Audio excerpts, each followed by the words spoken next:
Our next session, let me tell you, is equally interesting, where we will talk about content marketing and risk and rewards of ChatGPT and AI. So let me welcome our speakers of this session. I first welcome our moderator, Mr. Sunil Mishra, MD and CEO of Respect India and Chief Strategy Officer, Anurag Group. Mr. Mishra has about 30 years of experience in building businesses across telecom, BFSI, online startups, and now tech-driven real estate. He is currently leading the build-out of new growth businesses for the Anurag Group, including Trespect, a B2C open market broking business. He also leads group strategy for Anurag. I welcome our speakers in an alphabetical order. Let me introduce Mr. Nitin Nagpal, Director, Sales and Marketing, Pre-Sales and Sourcing for Dosti Realty. Nitin Nagpal has almost 25 years of experience in real estate sector. His major strengths include industry knowledge and transaction advisory. Our next panel member, I welcome Mr. P. Rajendran, Chief Sales and Marketing Officer, Shapoorji Pallonji Real Estate, who brings over 2 decades of rich experience in real estate and consumer goods, and he has served in leadership roles in renowned companies such as Tata Value Homes, Mahindra & Mahindra Limited, and Eureka Foods. Our next panel member for this session is Mr. Rakesh Sethia, President, Sales and Marketing, CRM and Business Strategy, Rustomji. Mr. Sethia is the Chief Sales Officer of Rustomji and holds a diploma in Business Finance from the Institute of Chartered Financial Analysts of India, and he also holds Masters in Business Administration from Global Next University. He has been associated with Rustomji since 2019, and prior to that, he was associated with Vodafone Idea Limited. Our next panel member is Ms. Ritika Shah, AVP Corporate Communication, Hiranandani Group.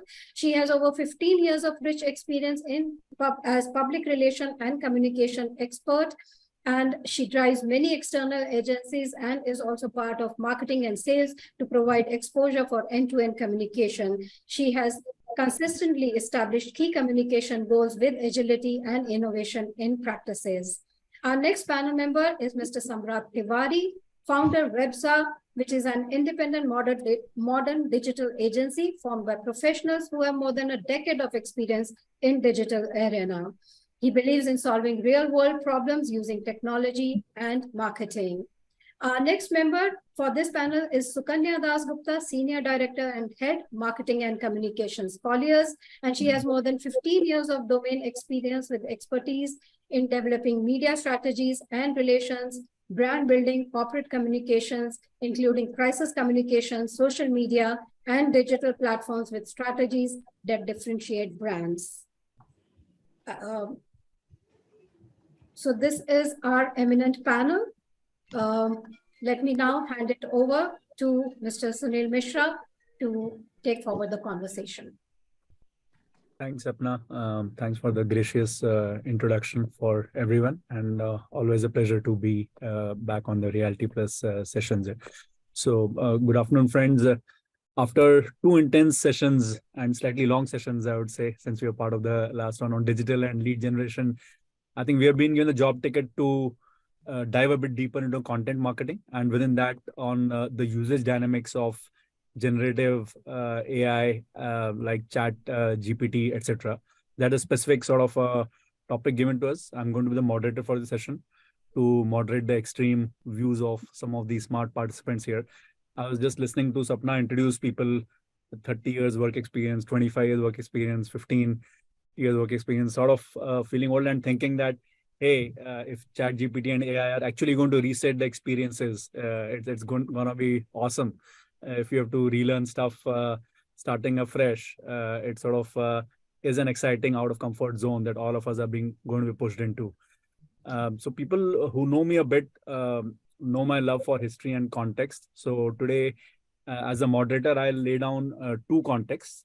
One is for the evolution of marketing and content marketing itself, slightly onerous and lofty sort of objective that I'll take to summarize almost 200 years of marketing evolution in 2-3 minutes, and then 1 or 2 minutes on evolution of AI, generative AI, chat GPT, etc. So I'll lay down these 2 contexts, and then we'll dive into slightly more relevant and deeper topics on AI.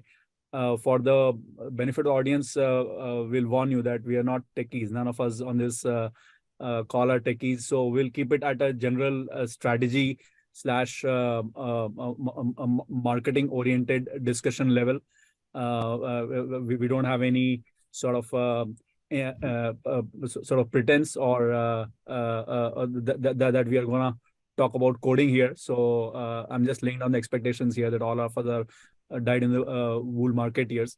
So starting with the first context on marketing, and the panel is obviously comprising of serious marketeers, but for the larger audience, marketing itself has gone through a few intergenerational changes. The early 20th century saw some of in-your-face sales-oriented marketing, very American sort of stuff with 3 USP points written on the print ad and $8.33 sort of marketing happening. Second World War onwards, the second half of 20th century, we started getting a bit oriented towards brand-oriented marketing with Kotler, Trout and Rice, and Ogilvy talking about and nudging towards brand-oriented marketing. So it started moving from sales-oriented to brand-oriented at that time. The website started emerging towards the end of this era. You remember early end of 20th century. And direct marketeers, how many of you will remember were Reader's Digest, Wonderman? They used to send those immaculate correspondences. They carried the sort of onus of content marketing in those days. Last 20 years, 2000 to 2020, saw the emergence of digital advertising and performance marketing. So when many companies, specifically those in direct sales, started moving towards sharp shooting lead generation activities, content marketing in this era was bringing traffic to your website, right? And through social media posts, blogs.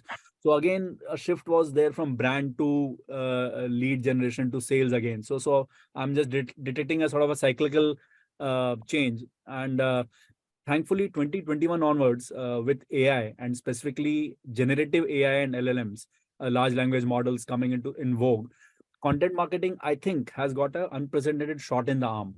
And hopefully the marketing cycle is shifting back again to an era of strong brand building, with brands vying for building thought leadership, top of mind recall through smarter content, possibly bolstered by generative AI applications like ChatGPT.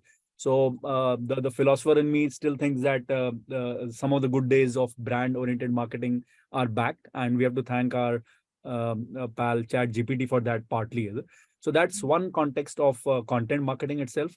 I have, of course, taken a lot of liberty to summarize stuff and not going to specifics there. On the other sort of context on AI, generative AI, large language models, and ChatGPT, very quickly taking a step back, AI itself is an umbrella term, and having been around since 1960s, but it took off in the past 10 years specifically because computing powers increased, the processing power of computers, and big data started getting collected thanks to Internet of Things, etc. When data was there, computing power was there, AI really took off.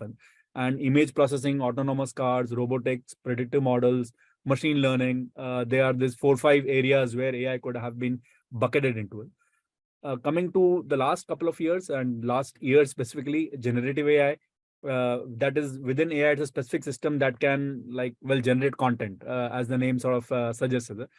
And this content could be images itself. There are softwares like DALI. And about 3 months back, when I discovered that, I wrote Virat Kohli seeing a building coming up. And within 3 seconds, there is a picture of Virat Kohli seeing a building emerging on Juhu Beach. And then it could have voice, which is Valley. So 3 seconds, it hears your voice and can sort of give any messages in your voice instantly. There could be the software coding. Copilot is there. Amazon's content whisperer. They are sort of generating software on their own. And finally, large language model, which includes ChatGPT or Bard or ChatSonic. So that's the quick evolution and short evolution in the last 2-3 years. But a lot of research has gone into this in the last 10 years to come to the stage where we are. So in the course of today's discussion, we will probe into the brains of the sales and marketing experts here. We'll try to find out more on in-practice applications of these large language models like ChatGPT, get deeper into the relevance and application in real estate sales and marketing. So that's the sort of overall context, taking a step back on this.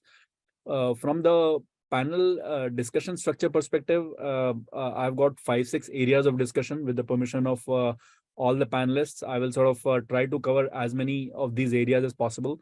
We will pull out 2 to 3 sort of participants for each topic, so that the fourth and fifth person doesn't feel unfair that all the points have been covered, and we move on to the next topic. But I'll start off with a bit of easing everyone into the topic itself on content marketing. And I'll request all 6 panelists to possibly take a crack at that topic. Possibly we'll go in the order of alphabetical order, like Sapna pointed out. So we'll start off with Nitin, Rajendran, Rakesh, Ritika, Samrat, Sukanya, if it's fine. And then we'll sort of break the other sort of topics among 3 people. So I just wanted to you to talk about content marketing. How have you been using content marketing in your business, and what parts of content marketing are used by your team? Please feel free to go ahead and start talking about AI, ChatGPT as well. But the first, I just wanted us to talk about a bit of content marketing, specifically for real estate sales and marketing, since the audience is comprising that. So could we start off with you, Nitin, and then we'll keep on going to Rajendran, Rakesh, Ritika, Samrat, and Sukanya. Hi everyone, Sunil. I think you have summarized it very well before, ending this entire discussion, and we have covered the points very well. I think we all know by now that we have reached a stage where digital marketing is very, very important for all of us. I think the way things are going, people read newspaper on mobile, and people are on social media. So it's very important for developers like us, and all of us largely, to use content marketing.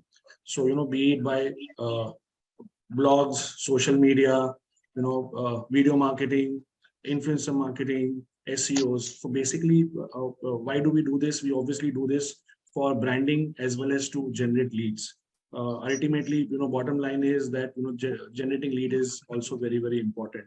So we what we have observed is that in these days, video marketing is a tool which works very well, because in today's time, I think everybody wants to probably go through this interaction where you're watching something and you're listening something, and this is very attractive, and this really triggers them to probably click on some link where probably the lead is generated. So video marketing is doing very good. Influencer marketing also is working very well, because there are a lot of followers with the influencer one who's promoting your product. So this is largely, I think, the era where everybody has realized that in marketing spend earlier, I remember, probably 18-20 years back, that we were used to hardly spend anything on digital. I think now we feel, depending on project to project, our spend on digital marketing and overall has increased, and content marketing is also increasing day by day. It can go to 30% of the entire marketing cost, and sometimes also to 45%, because the leads which we get is definitely much more or higher than what we used to get earlier on the other platform. And the last thing on this topic from my end is that it is the best part of digital marketing or content marketing is that it all depends how fast you can reach the client. It's very, very important for all of us when we do such kind of content marketing. If we get any kind of leads from these platforms, we have to revert back to the customers within few seconds and not few minutes. So I think that's very, very important for all of us to keep this thing in mind. Nitin, thanks for keeping it under 2 minutes. I forgot to tell that I'll help Sapna a bit. So let's do the first round in about 2 minutes each. And Nitin, thanks a lot for summarizing the 3-4 types of content marketing. You of course took a step back and spoke about digital marketing on the whole as well. So thanks for giving that introduction. Can we move ahead? Rajendran, will you pick it up from here? Yes, thank you. Thank you for giving me the opportunity to speak on this. So content marketing, as we know, is as old as what we can say is real estate. So content marketing has been part of real estate And in fact, with every industry, to be honest, only thing is that the content marketing has now moved from offline to online in the last few years. And this has actually brought in new medium which can be used for content marketing, which earlier was limited to, for example, brochures or coffee table books or articles in the newspapers. Now we can see property listings and descriptions. We can see online or e-brochures. We can see virtual tours. We can see social media marketing being done through the Facebook, LinkedIn, Instagram, which are commonly used, and they are for listing properties as well as sharing testimonials or highlighting success stories or engaging with the customers. To be honest, this is one of the platform where engaging with the customer goes very well. Similarly, blogging and articles, which has gone now, online blogging articles, which are helping people with not only purchase decisions, but also with market trends, home improvement tips, neighborhood guides. So this becomes actually a tool which people are using often. And these kind of engaging content marketing is what brings in more traffic to the organization or to the website, because you then are showing a leadership trait that where you are not only talking about your product, but about the industry and the trends as well. And as we can see, the last few years, email newsletters still in the vogue, even though it was being used about 10 years back. And also what we had earlier was the customer testimonial videos, which are now available easily, which we can be putting on maybe the website or through engaging platforms. And this also become very important for content marketing. More importantly, what has also helped is with Google and other software available, Google Analytics and all, a lot of infographics are available now. So these infographics also make it very engaging for us to deal with customers, the market statistics, or even for property informations, trends and all. So I would say overall, if you look at it, all of these have been used in the various companies that I have been, in my previous company, in my current company, and it's only getting more and more engaging with more platforms being used. And today's world, actually, if my brand manager was here today to discuss this, he would be engaging the team more or the panel more. But obviously, there are things which we have seen over the years changing, and it is changing for good. Excellent. Thanks a lot for that summary. And you have been in youth of Forbes. You have sort of been in the forefront of in-your-face sales and brand building. So you have seen the world. Thanks for summarizing the journey from the earlier brochures to the e-brochures, listing, social media marketing now, the testimonial videos, blogging. I think the whole gamut of content marketing that today comprises or is used in real estate. Thanks for that summary. Rakesh, would you like to keep on carrying on? That's good. Yeah. Hi, Sunil. Hi, everyone. Okay, so, from this vast experience all these panelists have in real estate, I would like to say that, I have just about 4 years experience in real estate. Now, prior to real estate, I have worked for quite a long time in retail, FMCG, and telecom industry.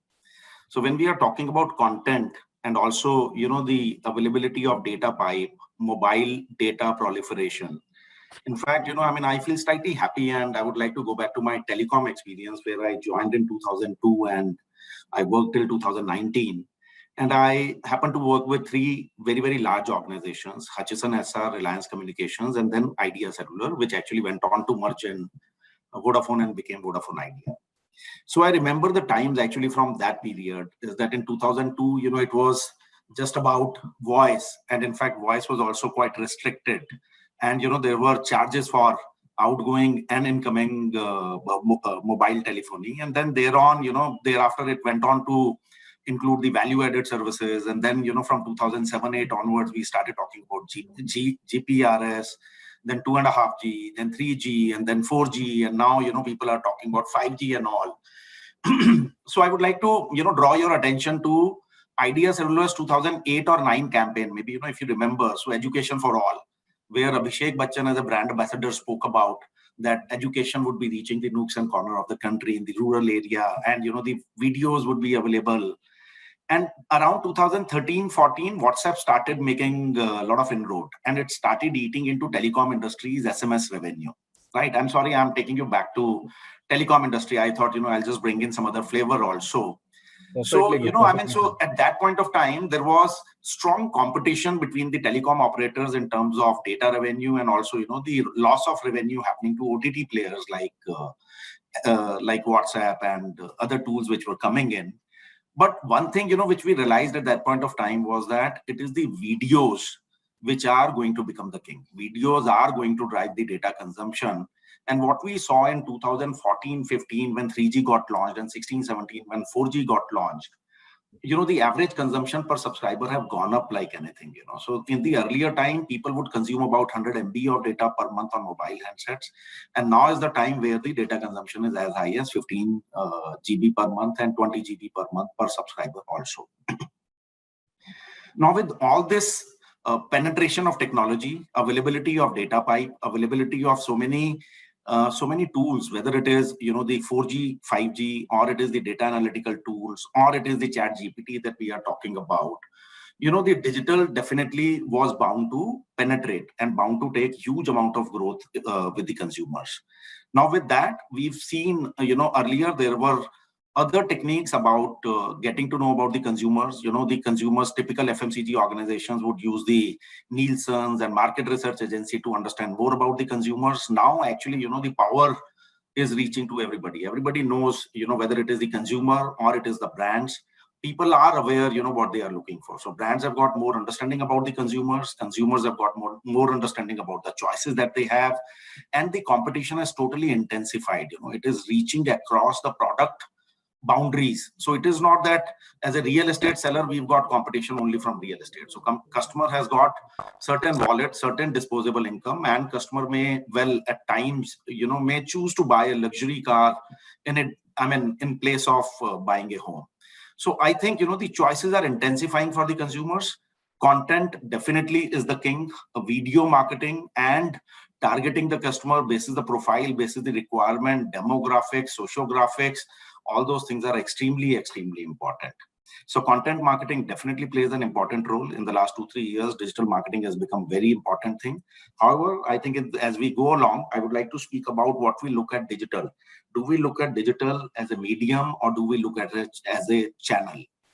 Right. So I think, you know, that is going to have maybe some kind of impact on how we use digital and what kind of communication approach that we use with the customers.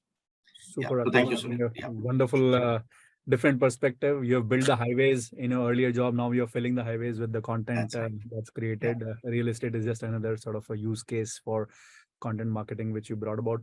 You spoke about the democratization of research from AC Nielsen to giving the research tool in everyone's hands to the internet, and now through AI. What a wonderful journey that has also traversed. Thanks a lot, Rakesh. Moving on, Ritika, you want to take the mic and keep on rolling, please? Yeah. Good afternoon, everyone. I'm audible. Yes, you are, but not visible now. I think the camera is knocked off. Yeah.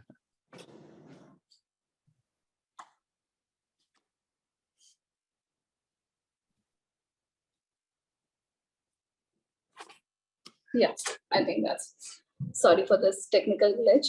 So yeah, as all the colleagues mentioned, the panelists said, what are the things that we use in terms of content marketing, right from amplifying the impact and the messaging on the social media to infographics.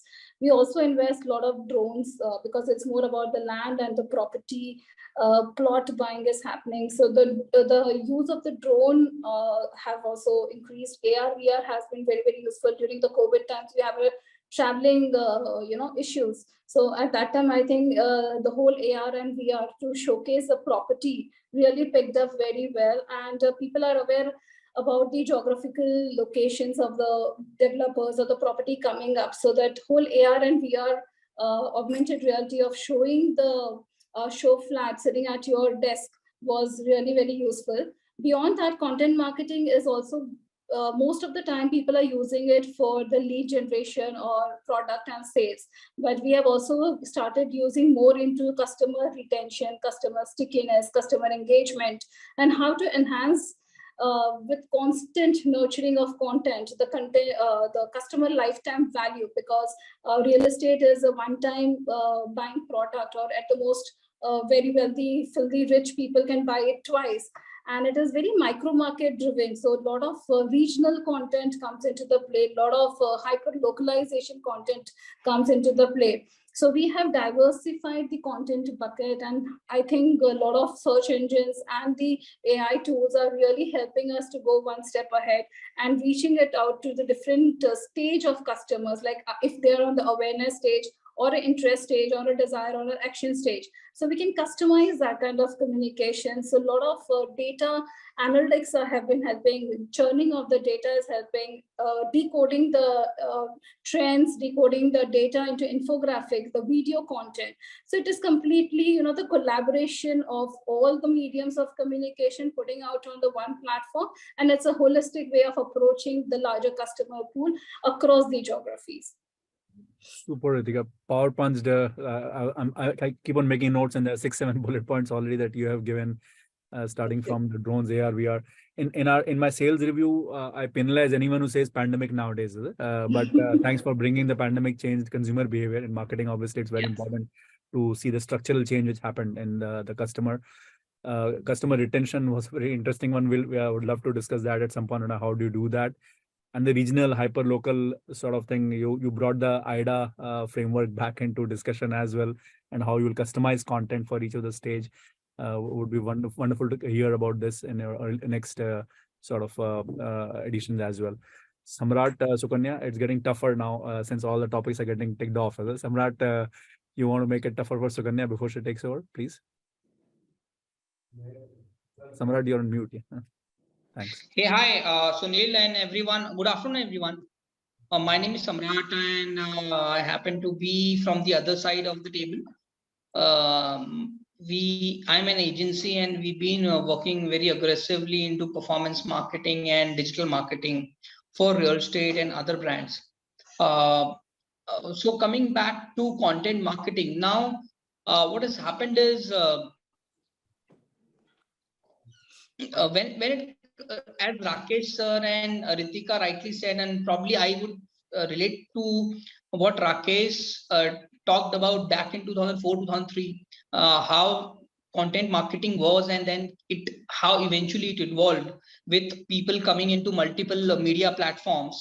So for me, real estate buying is like a 3 months to 6 months TAT. Like, for example, if I'm able to also generate a very good lead from the first day, it has to go through a cycle of communications for the next 3 months or 6 months, or probably 2 months to 6 months. It depends on the kind of inventory you have, but eventually it is not like an impulsive buy. I cannot go to a DMart and I can buy the product. So it has to have a very good content strategy around it, like from starting from the product to eventually talking about what the product has to offer otherwise, in terms of the localities, in terms of other buyers who have gone through it, like the testimonials, in terms of the location advantage that it has, in terms of all the other aspects that that would actually help them to understand the better product, the better value of the product, whether they want to take a call or not. Because eventually, whenever a person who wants to take a real estate property, he always bounds to or closes on 2 to 3 the last 2 to 3 inventories that he wants to close on, and he has shortlisted it, and then eventually he takes a call on one of them. So it is very important that while this journey that he has already shortlisted, who is the first person to create that content for him that gives him all the required knowledge, all the required advantages, and all the required values before he takes a call that he's going to make for the next 15 years or 20 years. Obviously, we are going to talk about more and all of that. But as of now, for the first question, I would want to talk about, yes, content marketing is important for real estate, and it is going to be there. How we are going to use it? it completely depends on the perspective of the marketer, of the brand, and obviously on the product as well. Fantastic, Samrat. Thanks for bringing the temporal frame of the home buying process itself. And I think you were hinting at long-term content marketing oriented brand building versus a 3 to 6 month cycle in which itself you could sort of unleash a tactical content strategy to engage with the customer more and veer him towards buying a home the way you wanted. I think it's a fantastic point you mentioned, and we'll hear more about that. So Kanya, would you like to round up this round with whatever's left? Is it? Right. Thanks, Sunil, and thanks everyone. Thanks Reality Plus for having me. I'm Sukanya, and I head marketing and communications for Colliers in India. For me, Sunil, content rules. I think it was always the king of any campaign. The big change is that the world has moved from a fact-based approach to a storytelling and narrative approach. I think storytelling in marketing is the single biggest draw. It will continue to remain the most effective tool to drive consumer audience stickiness. Why do people come back to your page? You know, what is it that they get? I think today B2B content on social media channels or on any platform is no different from B2C content. It is all about driving engagement, focusing on the value that we bring, keeping the target audience in mind. There's a lot of importance given to content strategy, at least in our organization, and the content that is required to keep our audience engaged, especially organic content. I think everyone, all organizations today are using all mediums when it comes to content marketing. There's thought leadership to market, there's case studies, research, insights, there are employer branding campaigns, and for some organizations here on the call, it's also about sales, right? I think the most important aspect when it comes to content marketing is how we are optimizing that content, ensuring that it is searchable, easily consumed by our audience. The simple it is, the better it is. That's when all the other mediums like search engine optimization, paid amplification, they play a very important role. I think distribution today is actually the easiest part.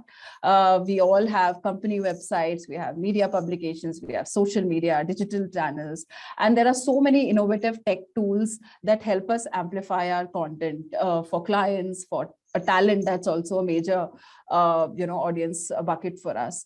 And the end product, like most of the speakers here and even the previous panel was talking about, it's lead generation, business opportunities that we are able to generate.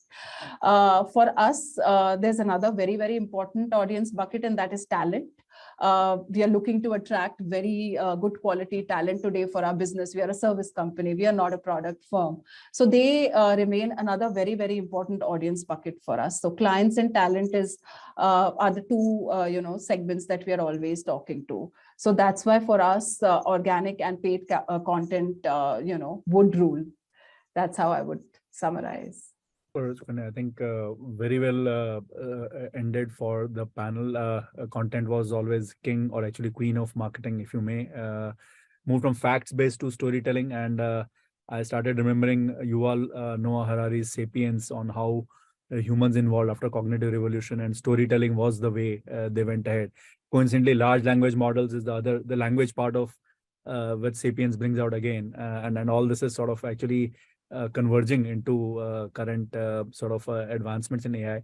But love the keep it simple rule that you mentioned, optimizing the mix. And thanks for bringing out the employee as a sort of a recipient of our strategies, which is so important for many of us services companies and even real estate developer companies. I think talent is a problem everywhere. Super great. I think lovely set of points from all the marketers. Thanks for that. We'll change gears a bit, get into a slightly AI zone, and we'll just like to sort of go across the table, possibly pick up Nitin, Rajendran, and Sukanya for this round, and then leaving the other three for the next question on how can a real estate marketer use AI, specifically generative AI apps like ChatGPT and content marketing. Is your team already using this in a serious way? So that's just I wanted to check with you guys. Nitin, you want to start off, then Rajendran can add, and Sukanya can end that. Hi. So yes, as I mentioned earlier, we have been using it, and that's the way forward, I think, for all of us, the way things are happening. And as a developer, we need to not only generate lead, but we also need to do branding. So, and also give confidence to the customers. So what is important at this point of time for us is, how do we do it? So, as I mentioned, be it video marketing, be it social media, be it SEOs. So we have to ensure that, there's, depending on the project, depending on, what we want to market, the advantage of AI is that, we can select or define a TG, where I want to market, how I want to market it, who my TG is, depending on various timelines, various factors, various, approach, and basis the walk-ins what we get. So we have been using AI very aggressively, and this really helps us to get good leads as well. So as I mentioned before also, that what is important in this entire AI is to also interact with the customer on timely basis. So be it chat GPT, where is another way forward, which is helping all of us to get answers without any human interface. So that's a good thing, which will help and is helping all of us as a developer to generate leads and get a brand building going on. Super, Nitin. I think I would just clarify a bit, take a step back and make the AI family a bit more general, because so anything on chat GPT, predictive artificial intelligence, user chatbot, voice bot, or even anything to do with NLP or something like that, if you're using it for the benefit of audience to know that more. Rajendra, you want to continue? Yes, so I was coming to that. Thank you, Sunil. So basically, currently what our team is using, and we've been using it for, I think, last couple of years, since the time AI started functioning on the various platforms. We have been using AI-powered chatbots on our website.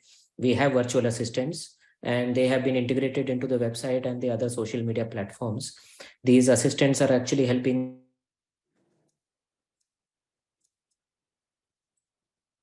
Sorry, is it me or have we lost Rajendra? Yeah, Ivan, I think we lost him. Interact with the and they are engaging with the visitors in real time. Like as we said now today, in the last discussion also you saw, they're expecting answers any time of the day. And we not being present physically, but engaged through the chatbots, it is helping us get visitors in real time, offering personalized recommendations, and also helping guide users through the buying or the renting process, whichever the case may be. We also found that AI is helping us in optimizing our website. So all the user data that we have today, the browsing behavior, the preferences, it is helping us to optimize the website, even helping us customize the emails based on the preferences, and also understanding individual interests and preferences.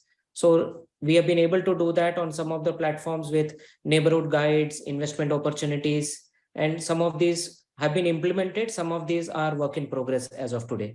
So like, as we said, as a market leader or as somebody who is leading the real estate market in a particular micro market, we will be able to also provide market trends. So these are also based on some of the searches that they do.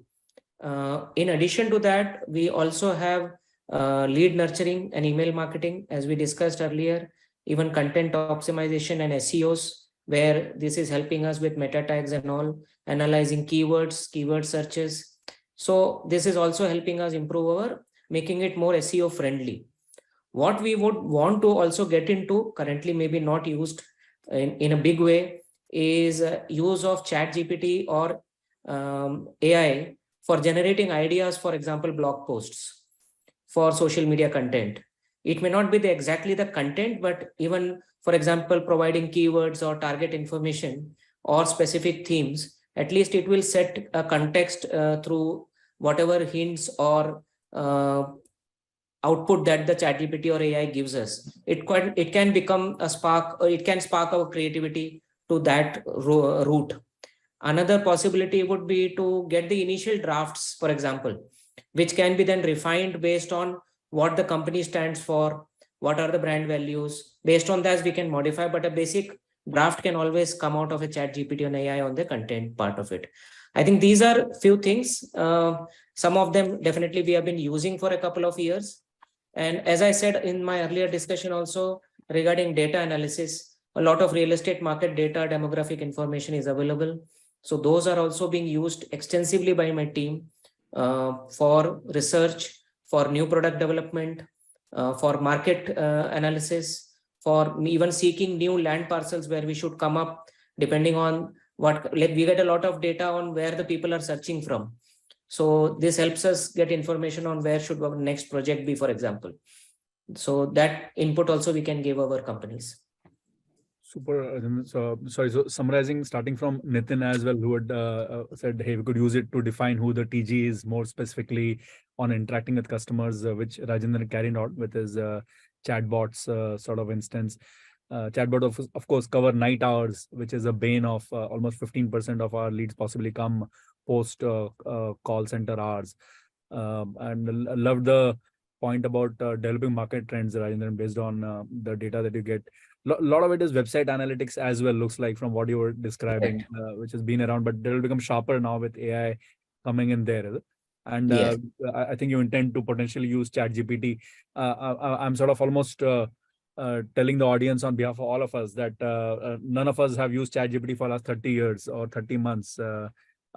Possibly we all have started dipping our toes in the water. So the discussion is what could we use it for specifically in real estate sales and marketing as well. So Kanya, you or your clients, have they got any experience already on using ChatGPT or any type of AI in content marketing?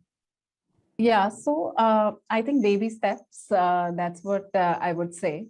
As marketers, we are always hungry for new technologies, for new ideas, strategies, tools, that could help us increase our brand visibility, generate excellent, relevant content that delivers the brand message in an effective way, and also ensures that our content and campaigns reach the right audience.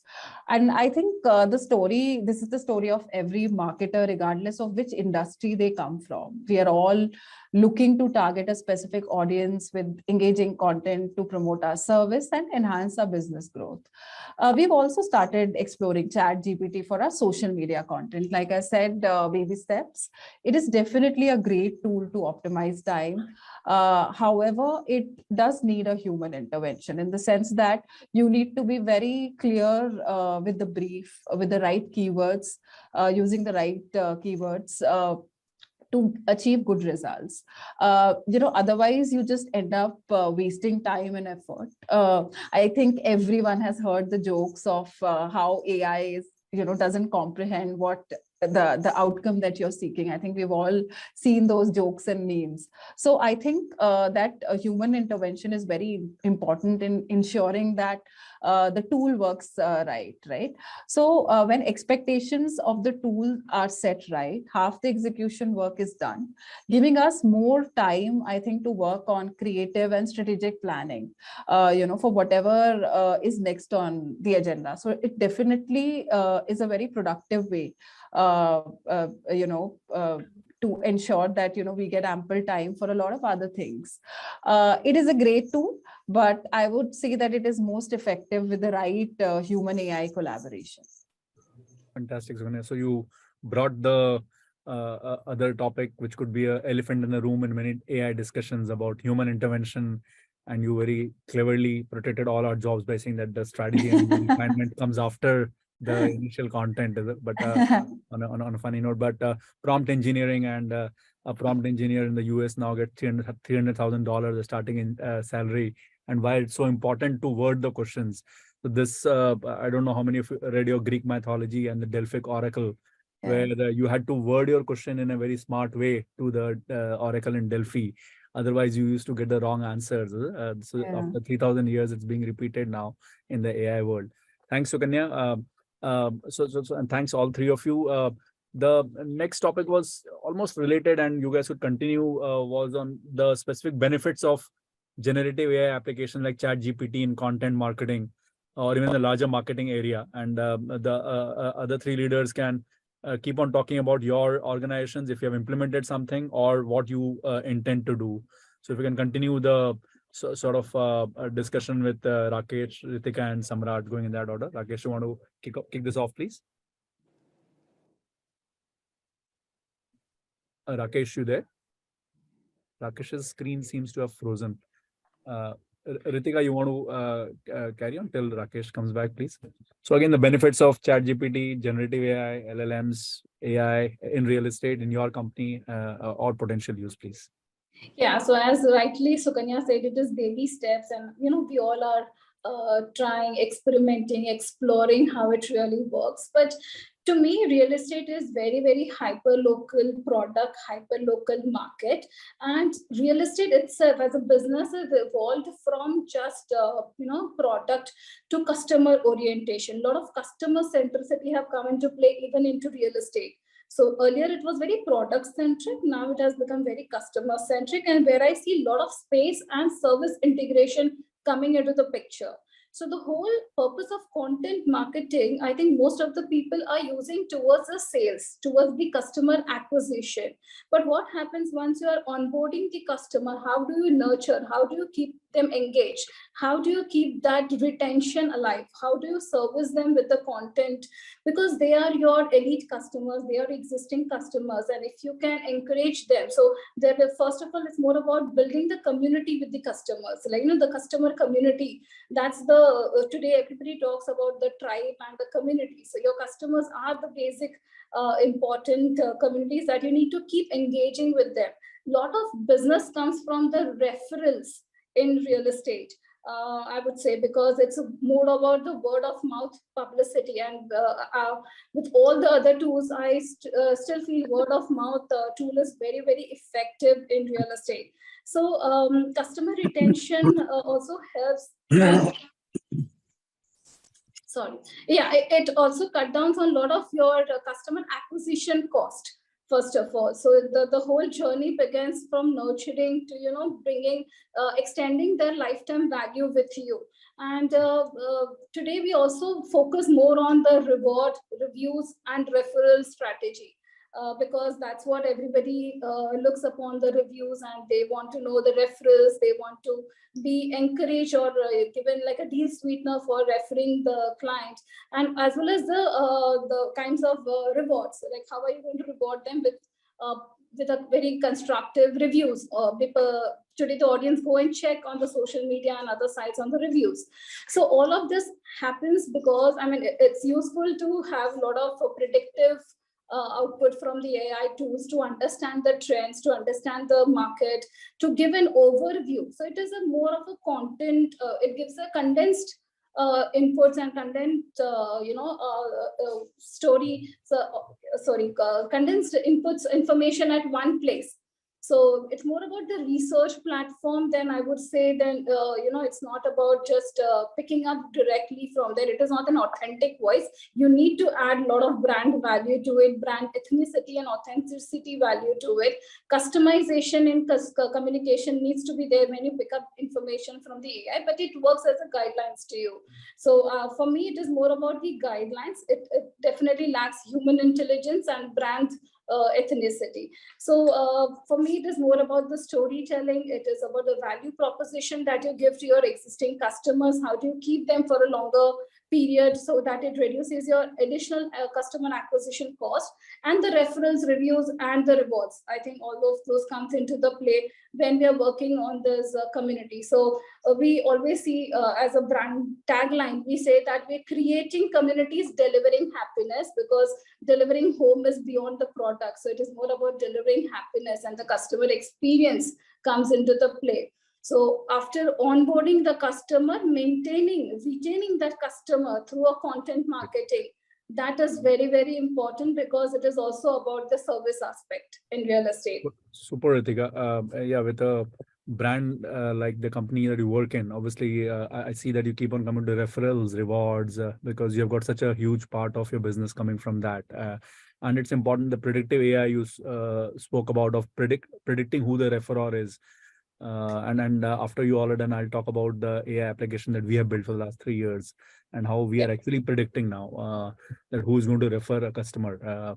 It's pretty interesting. It's not ChatGPT, but it's predictive. So thanks a lot, Ritika. Rakesh, you're back. Sorry, we missed you a bit. We were just continuing the journey. Samrat will go back to Rakesh and then come to you.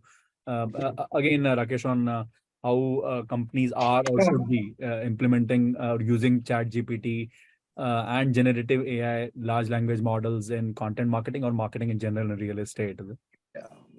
Yeah. So sorry, there was a bit of a network outage. No problem at all, I got dropped out. So I'll come to the point now. It was a Vodafone lease lines. Yeah. Good, please. Yeah. Okay. Okay. So I think, the application of AI or, Chat GPT, I would say, we can use it for multiple purposes. It can be used for lead generation. It can be used for connecting with the existing customers, or, loyalty referrals, or maybe the customer satisfaction, getting and remaining in touch with the customers, and also for personalized content creation. I would say, the uses are immense. However, and the advantage that it offers is that the scalability is extremely high. So with the AI tools, of course, you can reach to more number of consumers. It can be real time, it can be off time, and the analytics are possible. So a lot of analytical abilities, you get that. However, I would say, the caveat here is that one will need to be a little mindful of what does the organization stand for, what kind of brand building you would like to do, how would you like to communicate with the customers. So while, a lot of personalization is possible in terms of content creation, but the personalization that a particular brand would have achieved over a period of time with the human work, with the agency's work, how you've done that, or how you stand out for the consumer. I think, one will need to be careful about not to dilute the brand image that you've built for the organization.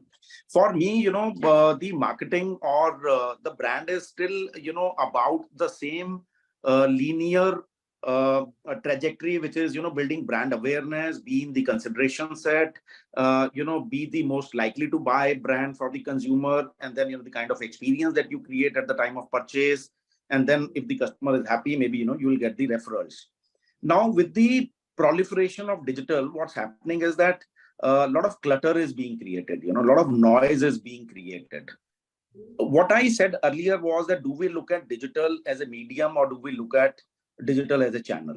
What we've seen is that, the real brand building on digital is actually, taking a backseat, and there is a mad rush for generating lead and be able to reach out to the customer. What we want to be mindful of as a brand, and some brands may like to be mindful there, or some brands may like to get a higher share of wallet by being the first one.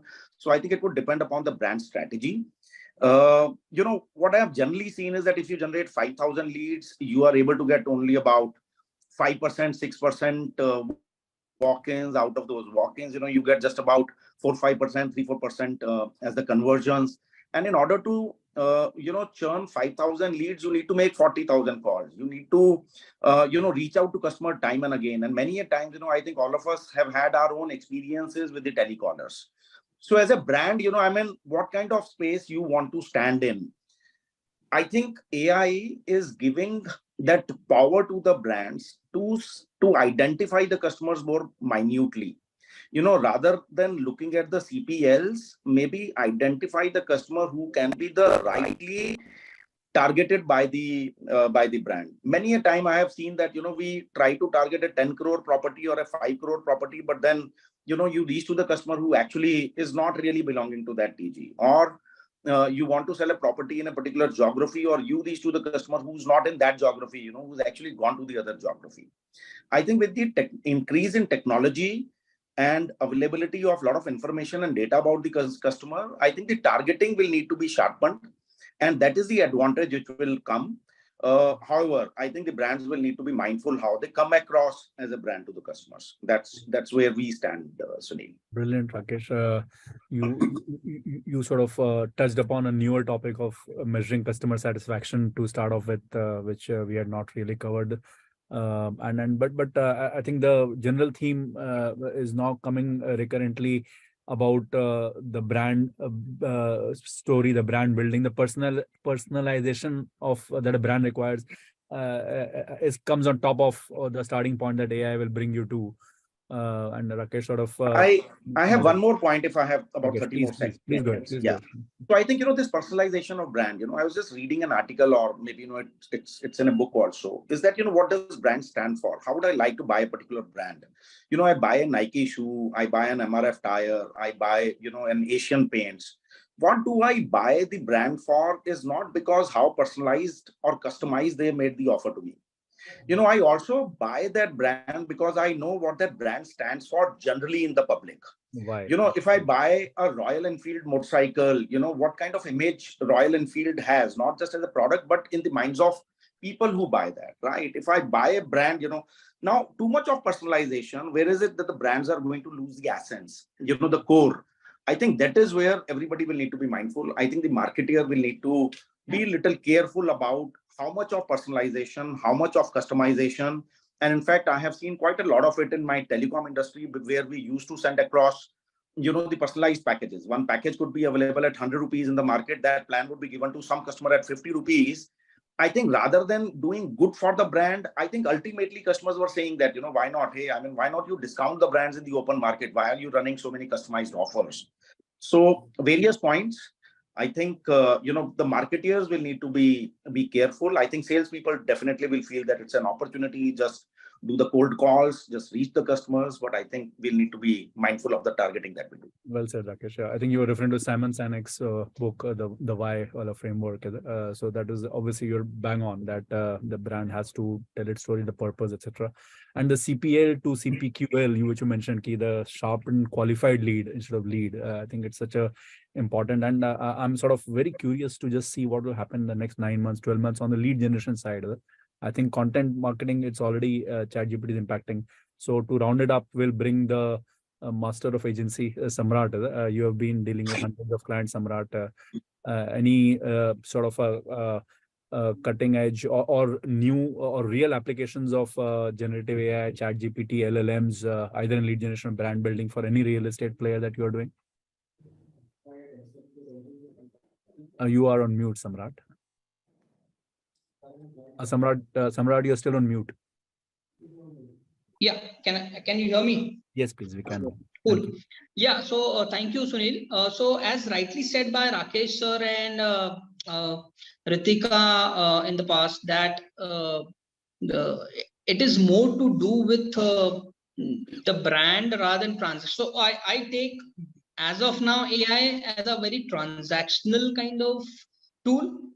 Because what do you say? GPT is like what? It's generative predefined transformer, right? So you have already predefined your work at the end, and then you are trying to get something out of it, right? So with the current version of it, which is, I believe, currently 4.0, which has close to 1 trillion parameters that they have tried to come up with in terms of data sets. I'm sorry that I'm being a very technical, because this is a very technical topic to talk about. But yeah, so when it comes to those numbers, it is very, very difficult to understand whether we would be able to add a value with this kind of parameters. Have they taken care of the parameters which we are looking at in terms of GPT or probably the other AI tools? So I have been working with Frazy, I've been working with B-Ball and Bard and all of these kind of tools. I have experienced them. I have been a part of some seminars with these guys. But what happens is, what I could understand is these are more transactional. So eventually, or I would say more tactical rather than more strategical. So if I have to talk about, so they'll talk more about, I can create an email, I can create a content, I can create a post. But eventually that is not what we are looking at, right? We are looking at a brand image, we are looking at a brand product launch, we are looking at some crores of closures eventually after 3 months, 6 months, or 1 year down the line once we launch a project. So in that scenario, it does not fit into that situation as of now, because it is more tactical in nature. Yeah, obviously, there are some strategical discussions which are happening internally with brands. Like, for example, Microsoft is tying up with 365, Office 365 to inculcate Office 365 with ChatGPT, so that they can inculcate the whole ChatGPT platform into that platform in Office suite, so that people can use the Office suite very easily. So you don't have to be MS Office certified eventually. Probably shayad 3 years or 5 years down the line, you need not have to. You can just talk and then things would come into your in front of you, like कि मेरे को ये formula चाहिए या मुझे ये numbers चाहिए, and then people would throw it because of chat GPT in place. But what I believe as of now is we have to be more tactically using the platforms rather than strategically using the platforms. You cannot derive any analytical data out of it as of now, because I don't know whether the parameters that have been set globally matches the kind of parameters that we are going to look at in terms of getting the value out of it. As of now, we are I think Rajendran sir was talking about more of the analytics part, wherein we were talking about as of now we use Facebook, we use Google Analytics, we use Facebook Audience Insights and all of that, custom audience and all of that, to understand whether we are able to reach to the kind of audiences that we are able to. But that they are still in the ecosystem of Facebook as a platform. They are still in the ecosystem of Google as a platform. They would be still in the ecosystem of the affiliates that we are going to work on. So we have to completely rely on the data. There is no verification that I can make whether Facebook is marketing the same numbers which they are showcasing us, right? So the GPT can be utilized, or the AI platforms. I have seen a few AI platforms which I'm as of now in the midst of, you can say, experimenting to understand whether I can push it to my analytics to give more specific data. So if Sunil wants to see more about amenities, whether I'm showing him amenities only or whether I'm showing him, apart from amenities, all the other things in my creative communication. So that is something that I think has to be understood from all the other AI platforms. Okay, obviously chat GPT is there, but I'm just saying I'm taking AI as a whole, you can say a phenomenon which is coming in front of us. So in that scenario, this should be the approach, I think, which marketeers should take. And I think even the marketeers should ask their agencies to take this kind of approach, which is more analytical rather than giving more, just for the sake of giving information. Great, Samrat. Thanks. Slightly, I have a different view on that, on tactical versus strategic. I think generative AI could be used for strategic brand building. And I coming from other industries, I think real estate needs a bit of a dose of brand building as well to sustain it over the next few decades, more than just tactical. But that's a view. Great, guys. Thanks a lot. Sapna, do we have 3-4 minutes more to wrap this up? Should we have one more topic? Yes, please go ahead. Yeah. Great, thanks. So let me add a couple of our applications that we have started building. I have spoken about this. I've got a podcast as well on the building up of our AI/ML models, Astra models, which is 3 years old now, and they are machine learning. So every month they learn from the past. And these are propensity models. So any engineers or marketers around who have done the regression. So these are they're based on large scale regression, and we are able to predict at the time of the lead generations. When Facebook, you put your name, mobile number, and email, we give it a score of 85. So lead scoring was always there for the last 10, 20 years, but it's rule based. So now this is, and because Anurag has 5 million customers in their lead inquiries in the CRM, we are able to build this model called Astra. So we give the platinum leads to the sales guys, and 10% of leads are giving about 50% of bookings. That's the sharpshooting that we have started doing over the last 2-3 years. And that's a predictive AI, not really generative AI. And the second piece is when the salesperson junks or fails a lead, then the model goes into these buckets, scavenges, takes out 10% and gives it back to the sales guys. We have got a phenomenal almost 6-7 crore in revenue that we got from such leads which were junked and failed by the sales guys in the first instance. So these are Phoenix leads, the leads which are fallen, and we bring them back. So there are specific areas of AI. ChatGPT, of course, we have fooled around by writing our purpose statements, our vision statements. And now I checked with my creative agency lead and my digital lead before coming in. They have started putting campaigns in ChatGPT. So if they define the area and the type of segment, what are the top 10 positioning lines that can be built out? So that's coming out again. And I saw those 7 out of 10 were pretty smart, which my team may have reached after 3-4 hours of brainstorming. And I agree with all of you that that's the starting point, and then you have to customize it, build it. I see things happening in an interesting way there with LLMs coming in. Samrat, by the way, Windows 365 has been launched 3-4 days back. It's really terrific. You should Correct. see that. You can do macros in Excel by just talking to it. We saw it 2 days back. And PowerPoint slides, if you tell them what you want, the PowerPoint deck is coming up. So this is crazy, but all of you should see that in the next 2-3 days. They have launched the beta version of Windows 365.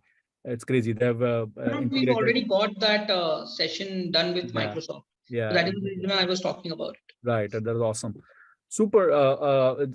Anyone who wants to add anything in the last 2 minutes on any negatives? Yeah, Nitin, sorry, you spoke a long time back. Yeah. So, I just want to say one thing, that yes, AI helps us to identify, our TG, and chatbot, which, we have on our website landing page, helps us to interact with the customers so that, the customer is engaged and basic information has been given to the customer. However, I still feel that in our country, real estate is still an emotional call which we take.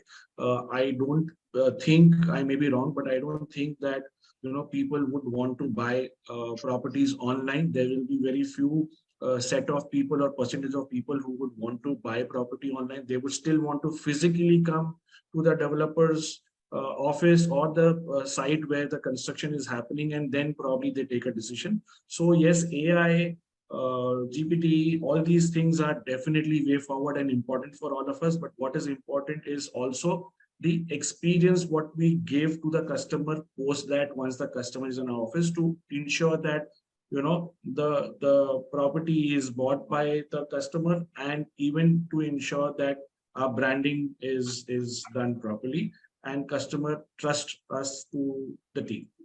Superb, Nitin. Customer experience, customer trust. AI is far away from starting to give us that. Like my chairman said, you can't drink coffee with AI. Anyone else? Possibly last remark. Anyone? Yeah, so I would like to just add here that there is a risk of job losses is what was indicated. But I would say that, as we have seen with other technologies in the past, I think since the days the computer came on board, these can lead to potential changes in job roles and tasks rather than job losses. So people will evolve, people will learn new skills, and they will still continue to use the AI and ChatGPT, and they will use it to enhance their own profile and work. I think that is where it will come to, because as many of our panelists have pointed out, the human angle still remains. It's a touch and feel product, and it needs to be touched and felt. Even though we might boast of, like in my few companies, we used to boast of 18 to 20% NRI sales where not even a single person visits the site. But we have provided information in a manner that it was more or less kind of a touch and feel for them. And obviously they do come back and visit the site at a later stage to reaffirm their decision. So that is one thing. And also I feel that the unforeseen challenges or identifying new opportunities or working with experience like ChatGPT and AI can throw us a lot of solutions. But many of them would have been tried out by us in our career for last 20-25 years. which gives us the edge, saying that what worked for us, what has not worked for us. It helps us take calls based on what inputs have come from the AI. Super. And then with that, if with all your permission, can I hand it over back to Sapna? Sapna, please guide us. Yeah. So I would say that human capabilities rather than replacing them. Yes. Sorry, then we lost you. Yeah. We we lost. lost you. I just want to have a word on the same before we close on this. Is as rightly said by Rakesh sir and even Mr. Nitin sir, that obviously real estate requires a good amount of personal or physical communication before we get into a digital communication. Although obviously digital can be a part of capturing a lead, but the closure happens always on the site, no matter what happens. So it is very important and very evident. Then how do we nurture the leads from the lead generation to the person who comes on the table? And as of now, I understand that a lot of agencies would talk about AI and GPT and all of that, which is there in the market and might add a value. But eventually, if you see, none of the customers, it is more of a B2B product rather than a B2C product. So none of the customers are using it. So I have a very good acquaintance, and I have a good amount of people who are working with me and from the digitally literate profile. But still, if I have to ask them, what was the last time that they used any AI tool, they are still not answerable to it, because it is still very, very you can say a nascent stage, because it is you cannot take a call. Obviously, it is like it's like a motherly you can say sentiment. You cannot replace a mother, right? You have learned it all over last 20 years, and you cannot replace someone because you have come with a tool and then you start using it. So eventually, I think it is, as everyone was saying, it is going to be working with human intervention, but it cannot replace it.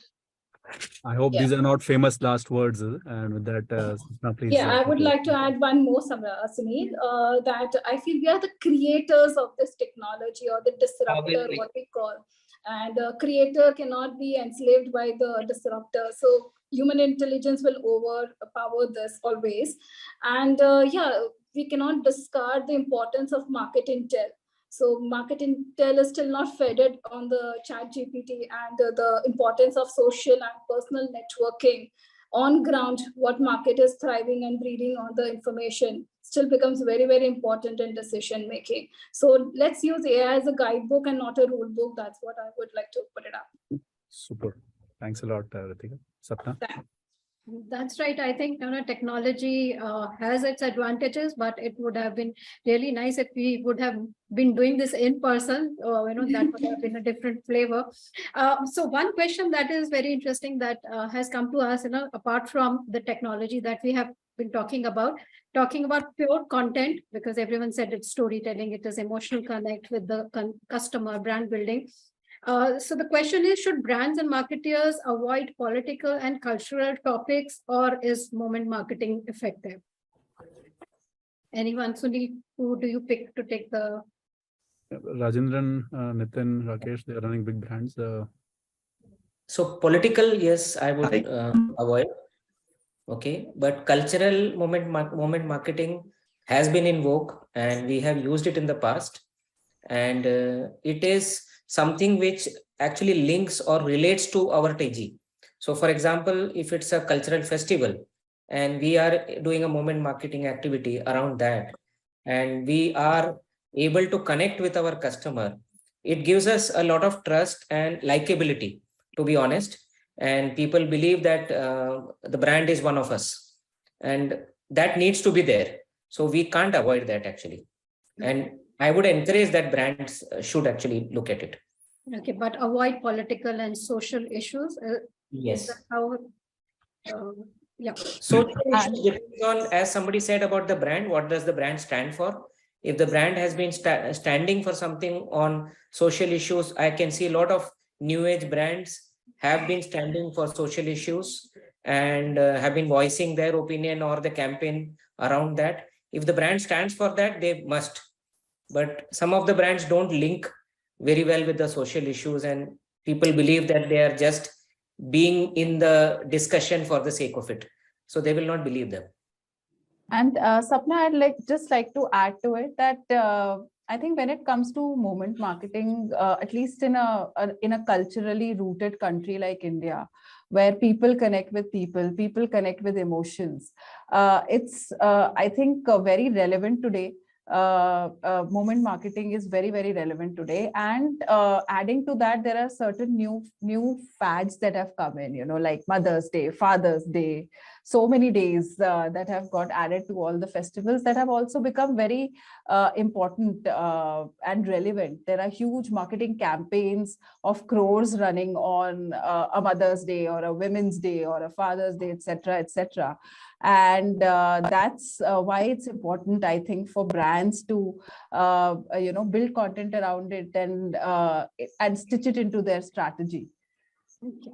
I think the question comes from because we have seen some backlash, like a punished ad and something. So I think it comes from that the intentions were good, but I think it was not received well. Mr. Setia, you wanted to add something to it?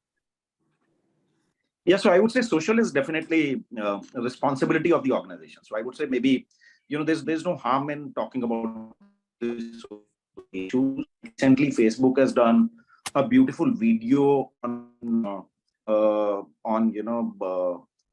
women issue, the Eve teasing issue in public and all that. So recently, I just saw a video by Facebook, and it is not just a recent phenomenon by the New Age organization. Even in the olden times, Tata Tea also used to have, Jago Bharat, Jago kind of a campaign, so they had also done that campaign in electronic and print. So social is very much a part of, gaining some kind of stature in the market, in the minds of consumers, that you want to talk about the issues which are bigger than your profit issues.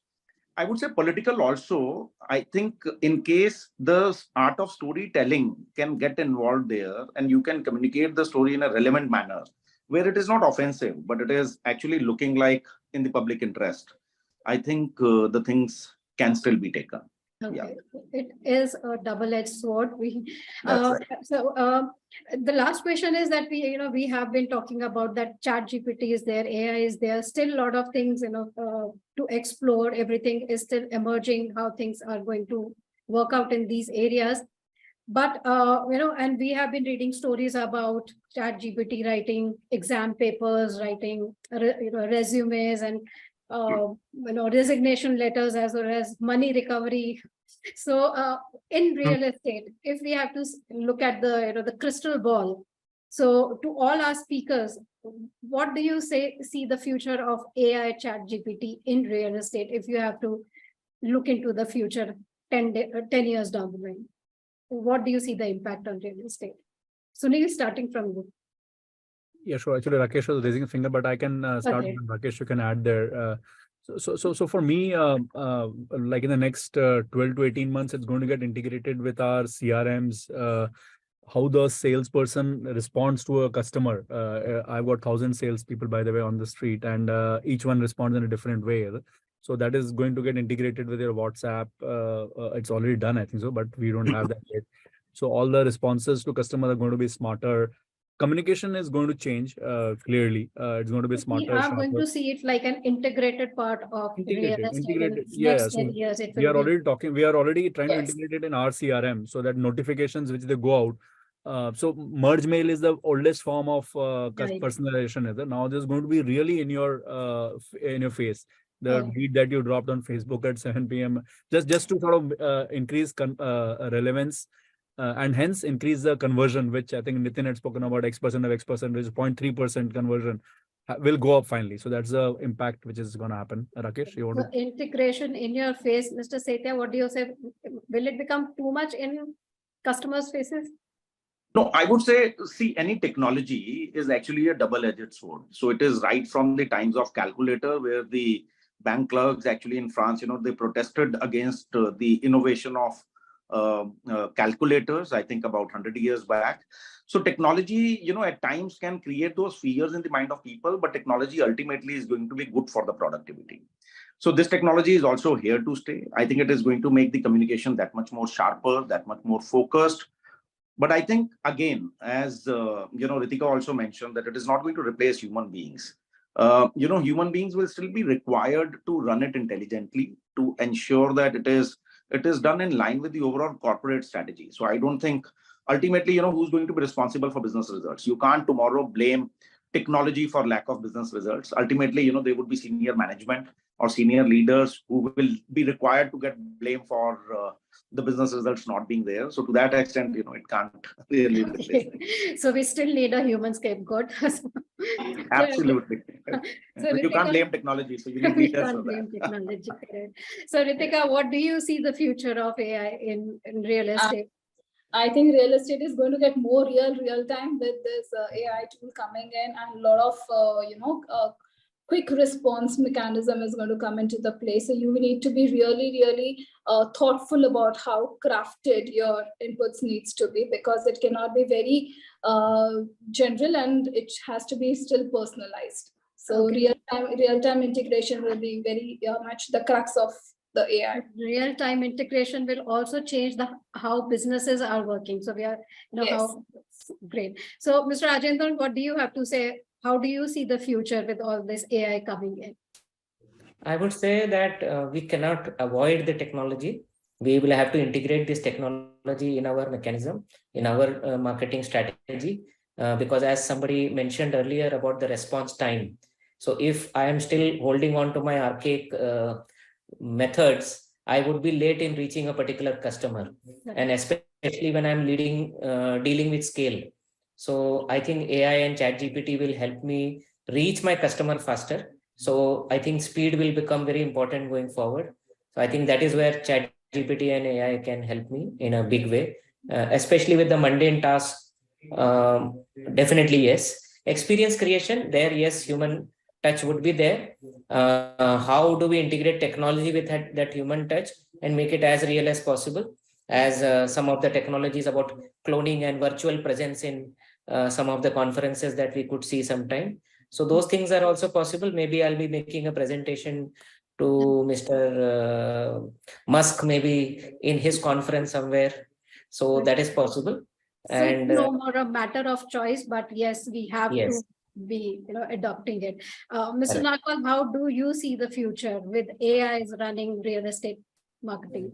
I think, as everybody mentioned, time is the essence, and we have to ensure that we reach out to the customers on a right and fast time. And whatever said and done, yes, the communication will be better.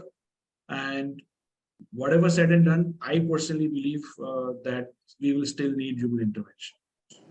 Okay, fantastic. So Kanya, your last words, are we, the customer will be talking to even more chatbots now? So I think, Sapna, that, 10 years from now, there's going to be a lot of disruptive coexistence, if I may call it, between AI-led technology platforms and humans. AI is here to stay, that's for sure, and humans aren't going anywhere. And, it's human intervention, like I pointed out earlier, that collaboration has to, be there. And at the same time, we cannot discount the fact that it's an exciting tool, that it's a disruptive tool. And I think the sooner we learn to adapt it, in our marketing strategy, it will help us stay in the game. And my last line would be that it's a great tool. I think we should learn to harness it instead of completely relying on it. So that's right. Yeah. I think, technology is still a technology. It all depends on how we use it. So fantastic session. I think we got a lot of learning out of this, a lot of fantastic viewpoints from all our speakers today. Thanks, Sunil, for that wonderful moderation of the panel and getting the best out of our speakers. Mr. Nagpal, thank you for joining us. Mr. Rakesh Setia, for your valuable inputs and views on this topic. Ritika, Sukanya, Mr. Rajendran, and Samrat, thank you so much for joining here today for this conclave and this topic, and for giving us those very varied viewpoints on this very controversial or maybe very popularly talked about topic. So with that, we conclude the second edition of Realty Plus Indian Digital Excellence Awards Virtual Conclave 2023. And before we move on, let me also once again remind all our viewers that the Realty Plus Idea Awards nominations final deadline has been extended on popular demand till June 6th. So please rush in your entries. Do not miss it again. And Realty Plus Idea Awards will be held on June 15th on the virtual platform. And now let me express our sincere gratitude to all our expert speakers of the day who had been here with us since morning and for making this conclave so informative, interesting, and not to mention, thanks, thought-provoking. Thank you, Sapna. Thank you, Thank you, Sunil. Satya. Thanks, Thank you, everyone. everyone. Thank you. Thanks, Sunil. Thanks, Sapna. Thanks, Thanks. Thank you, Ritika. Okay. Thank you, Bye. Mr. Thank you. Thanks, Amrat. Bye.